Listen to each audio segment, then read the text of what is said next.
ይዙ ዛሬም ሌላ ሴት።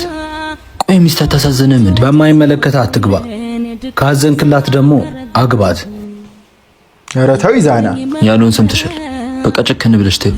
እሺ አግባታ። አንድ ጥያቄ ብቻ ጠይቄው ልምጣ። ይዙ አንዴና እየገባሽ ጠብቂኝ። እሺ መጣሁ። ምን ፈልግ? እሺ ምንድነው? ቆይ ምንድነው ከኔ ያጣው? ወይ እሺ ንገረኝና ላስተካክል። ተይኝ፣ እሱን ነው የምፈልገው። ተይኝ።